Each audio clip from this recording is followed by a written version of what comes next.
My name is Diana, and I'm a 44-year-old high school teacher from Houston, Texas.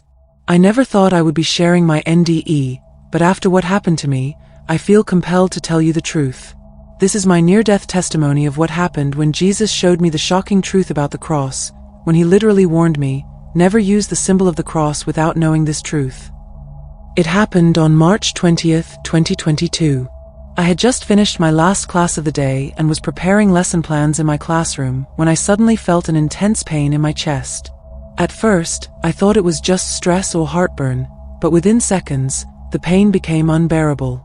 I tried to call for help, but I collapsed right there at my desk. What I didn't know at the time was that I was experiencing a massive pulmonary embolism. A blood clot had traveled to my lungs, and my heart was failing. The last thing I remember before everything went dark was the sound of my classroom door opening and someone screaming for help. What happened next is something I struggle to put into words even now, 3 years later. I found myself standing in a place that wasn't like anywhere on earth. There was no pain, no fear, just an overwhelming sense of peace.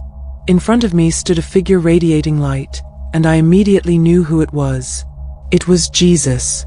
I can't explain how I knew, but every fiber of my being recognized him. His presence was so powerful yet so gentle at the same time.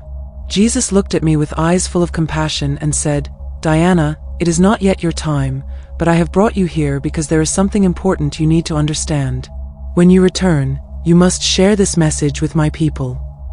I was confused and overwhelmed. I asked him, "Lord, what message? What do you want me to tell them?" He smiled and said, "I want to talk to you about the cross, Diana. The symbol that bears my name, yet so many do not understand its true meaning. Come, let me show you." Suddenly, we were somewhere else.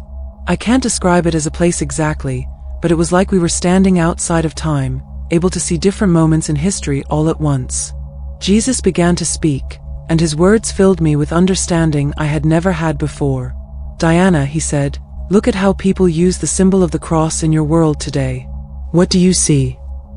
I looked and saw countless images. I saw people wearing crosses as jewelry, celebrities with cross necklaces, crosses tattooed on bodies, crosses in movies, crosses in graveyards. I saw it everywhere, used by everyone, believers and non-believers alike. "Lord," I said, "I see it everywhere. It's become so common that I guess I never really thought about what it means."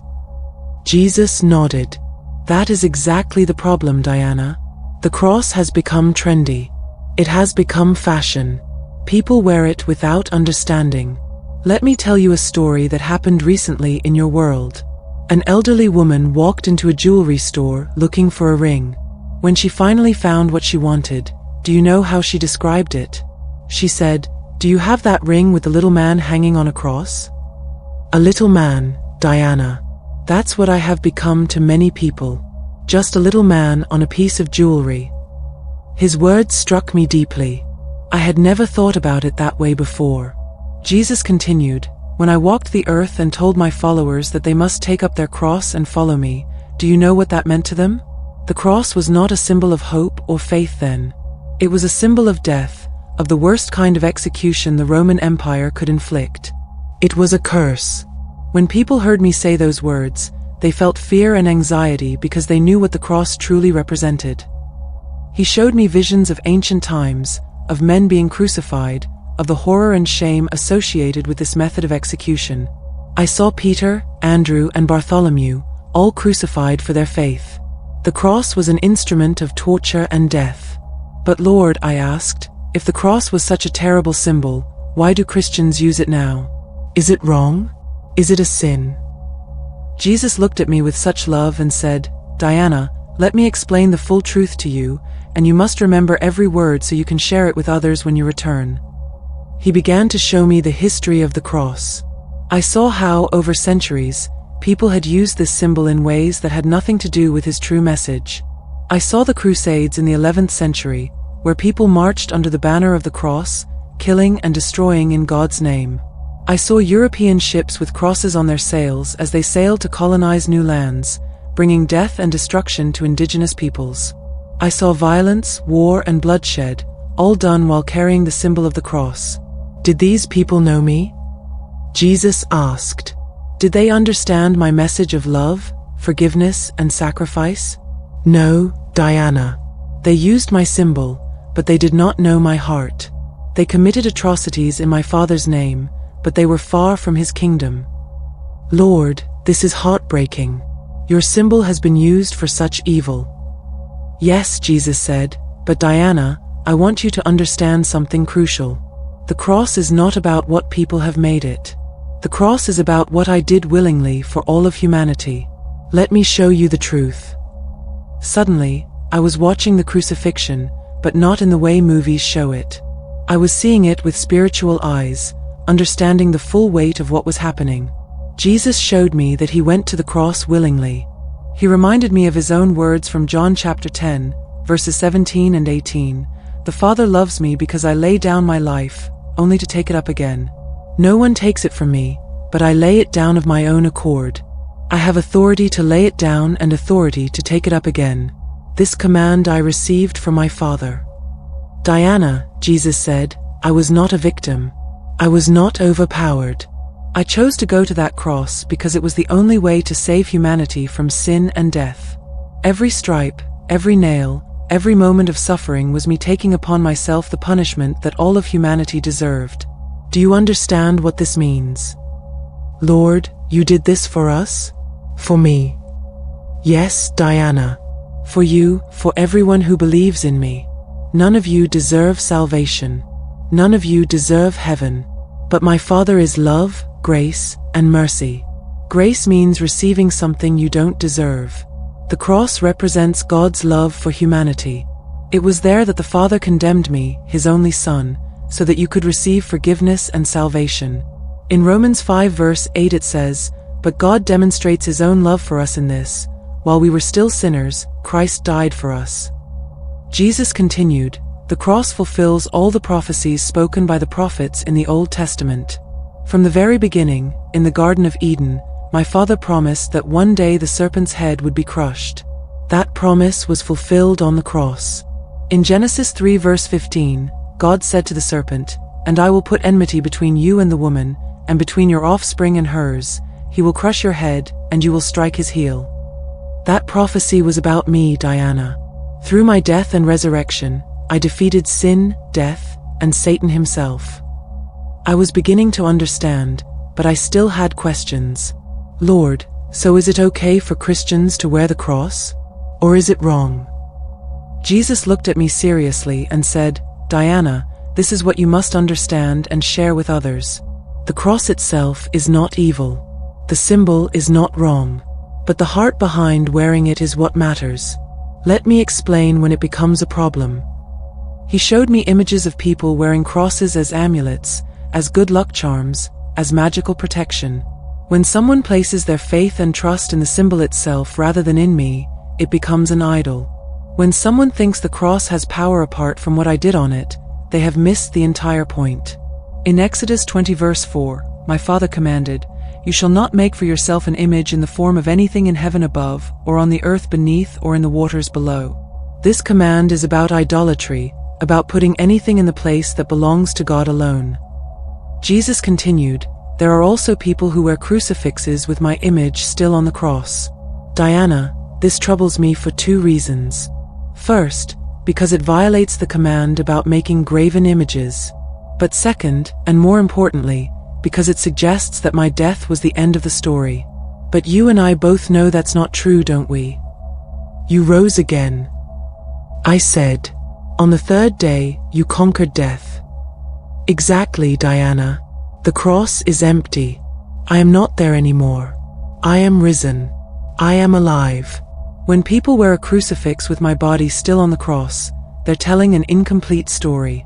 They're stopping at Friday and forgetting about Sunday. In Luke 24 verses 6 to 7, the angels at my tomb said, He is not here, he has risen. Remember how he told you while he was still with you in Galilee, The Son of Man must be delivered over to the hands of sinners, be crucified, and on the third day be raised again. Jesus then showed me something that really convicted my heart. He showed me people who wear the cross simply as fashion, as a trend, because it looks cool or because everyone else is doing it. I saw celebrities, actors, singers, and regular people wearing crosses while living lives completely opposed to Christian values.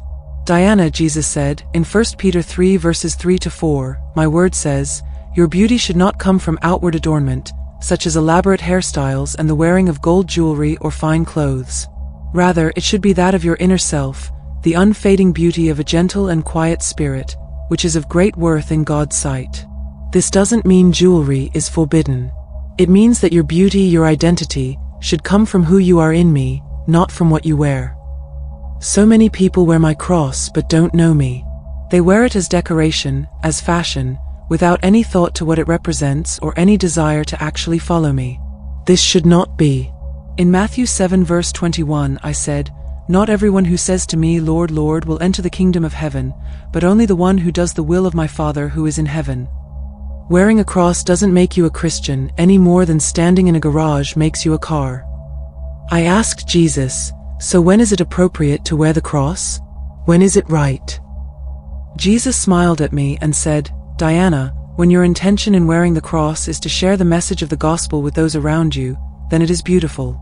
When you wear it to remember what I did for you, to remind yourself of my sacrifice and love, that is good. When you wear it as a conversation starter, as an opportunity to tell others about me, that brings glory to my Father. The cross should be a reminder of my love, my sacrifice, and my victory over death. It should remind you that you are forgiven, that you are loved, that you have been bought with a price. In 1 Corinthians 6 verse 20 it says, "You were bought at a price. Therefore honor God with your bodies." When you wear the cross with this understanding, with this heart, you are honoring me. Jesus then said something that I will never forget. "Diana, the most important thing I want you to understand is this. Wearing a cross means nothing if you don't live like you know me.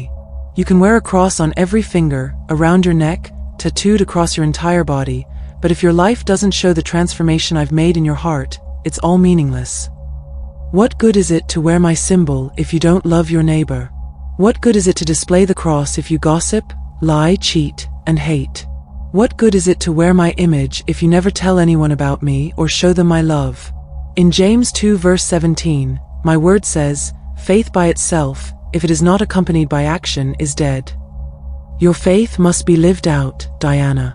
Your cross must be carried, not just worn. The cross I called my followers to carry was not a piece of jewelry.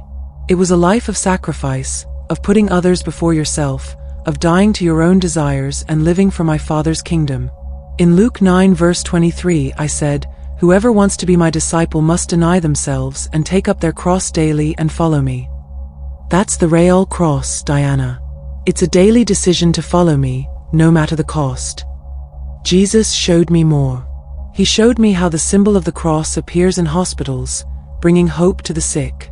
He showed me crosses in cemeteries, reminding people of the resurrection hope. He showed me crosses in churches, pointing people toward salvation. He showed me people wearing crosses who truly loved him and used every opportunity to share his message. "You see, Diana," Jesus said, "the symbol is not the problem. The heart is what matters." In 1 Samuel 16 verse 7, my father said, "The Lord does not look at the things people look at. People look at the outward appearance, but the Lord looks at the heart." I look at your heart. I know your intentions. I know if you're wearing that cross because you love me or because you think it looks good. So here's what you must tell people when you return. It doesn't matter if you wear a cross on your clothes, as jewelry, or as a tattoo, as long as it doesn't harm your faith or relationship with God. What truly matters is your heart. My Father cares about what's inside you. He wants you to obey His word, dedicate your life to me, and love your neighbors as yourself. Wearing the cross is meaningless if you don't demonstrate through your life the transformation you've received from God. It's meaningless if you don't share my love with others. In Matthew 5 verse 16 I said, "Let your light shine before others, that they may see your good deeds and glorify your Father in heaven." That's what the cross should inspire in you, Diana. Not pride in wearing a symbol, but a life that shines with my love.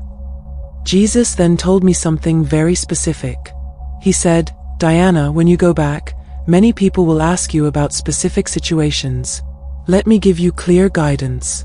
If someone is wearing a cross as an idol, trusting in it rather than in me, they need to repent and put their faith in me alone. If someone is wearing a cross just for fashion without knowing me, they need to either take it off or learn what it truly means and commit their life to me. If someone is wearing a crucifix with my body still on it, they need to remember that I am risen and that the cross is empty. But if someone is wearing a cross as a genuine expression of their faith, as a reminder of my sacrifice, as a tool to share the gospel, then that is beautiful and pleasing to my Father. The key is the heart, always the heart.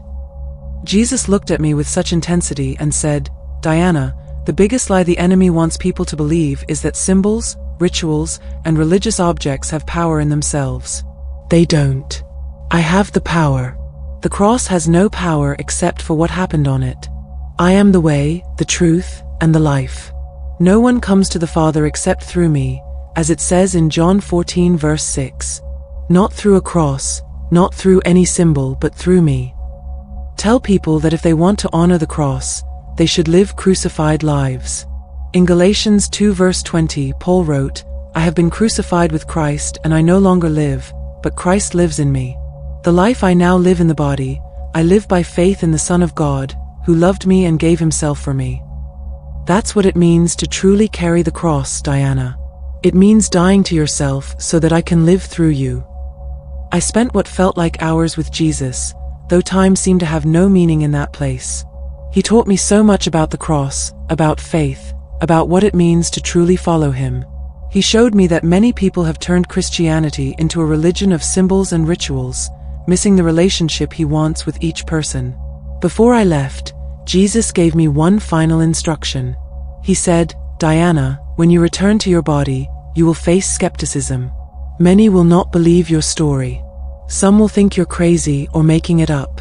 But don't let that stop you from sharing this message.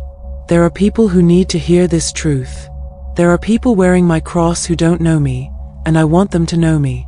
There are people who have questions about whether it's right or wrong to wear the cross, and I want them to have clarity. Remember," Jesus said, "the cross is not just about my death. It's about victory. It's about love. It's about redemption. It's about hope." In Colossians 2 verse 15 it says, "And having disarmed the powers and authorities, he made a public spectacle of them, triumphing over them by the cross." The cross is where I defeated the enemy. It's where I purchased humanity's freedom. It's where love conquered hate and life conquered death. Then Jesus touched my forehead and said, "Now you must go back, Diana. Your time here is not finished yet. Go and tell them what I've shown you." Suddenly, I was back in my body. I gasped for air and opened my eyes to find myself in a hospital room surrounded by machines and medical staff. I had been clinically dead for 4 minutes. The doctors told me later that I had suffered a massive pulmonary embolism and that by all medical logic, I shouldn't have survived. But I knew why I survived. Jesus had sent me back with a message. That was 3 years ago. Since then, I've dedicated my life to sharing what Jesus revealed to me about the cross. Many people have stopped wearing it for the wrong reasons, while others now wear it with true understanding. Most importantly, many have come to know Jesus personally, not as a figure on jewelry, but as their living Savior. I still wear a cross today, but it means something entirely different. Every time I see it, I remember his sacrifice and my calling to live a crucified life, dying to myself and living for Christ. If you wear a cross, ask yourself, why? Is it a reminder of Jesus, or just decoration? Jesus told me, it's not about the symbol, it's about the heart. If it helps you remember his love, wear it with joy, but don't wear it without knowing its meaning.